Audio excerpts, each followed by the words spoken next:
za a yi wa mutum asirin da ya ci ko ya sha ko ya sa a jika, da za a zo ana karanta mishi alkur'ani asirin zai iya zuwa yana karyewa, kana ganin abubuwa na fita ta hanyar amai ko ta hanyar gudawa ko ta hanyar zufa ba tare da kai mai maganin ka bashi komai ya ci ba.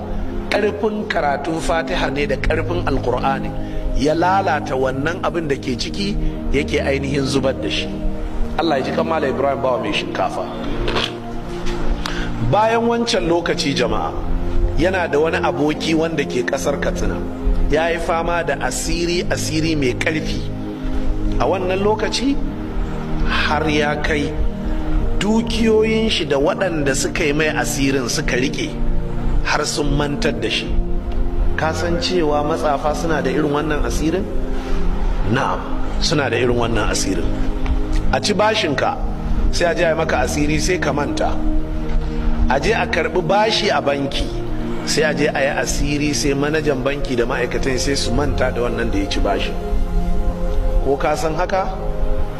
In baka sani ba insha Allah ni na san haka kuma na ga haka, don an kawo wani babban manajan banki wurina fiye da shekara 15 da ta wuce. Irin haka ta faru, suka ci bashi ya tsaya musu, lokaci ya kusa ya fara tuntuɓar sai suka yi asiri. Da suka yi asiri sai ya manta. To asiri kuma yana da illa ta side effect. Za a yi maka asiri dan kaza zai iya haifar maka da wani abu.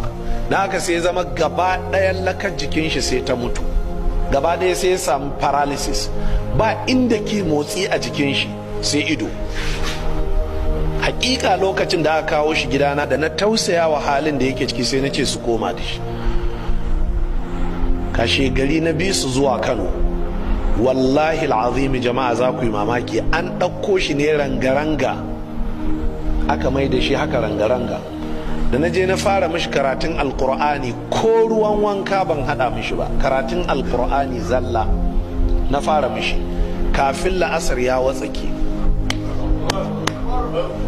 A lokacin ne ya fara faɗin wasu abubuwa. To haka wancan abokin Malam Ibrahim bawa mai shinkafa ya faru.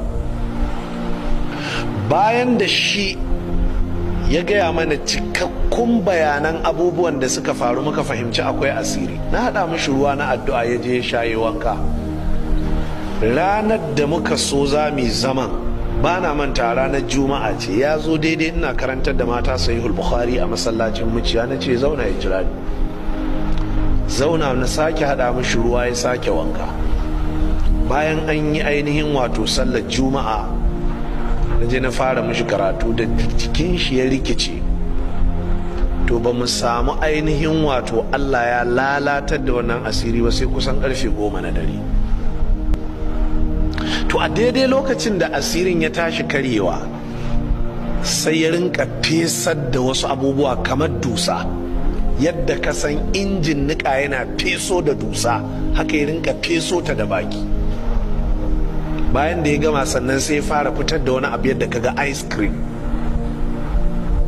Shikenan daga wannan lokaci sai Allah madaukakin sarki ya bashi sauki, sai ji jikin shi gau, sai ce aiko ran nan a gida zai kwana. Na ce a ba daidai bane ya tuka mota. Sai muka sa ɗaya daga cikin ɗaliban makarantar mu suka tuka shi.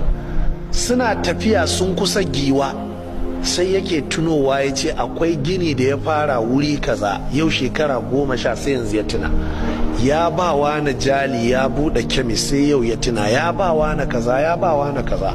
Za su taho da daddaren nan sai ce a sai gari ya waye ya kai su waɗannan wuraren. Suka je sa gari ga gini ya zama kango. Wannan asirin shi ake kira kuciya. Irin waɗannan abubuwan jama'a.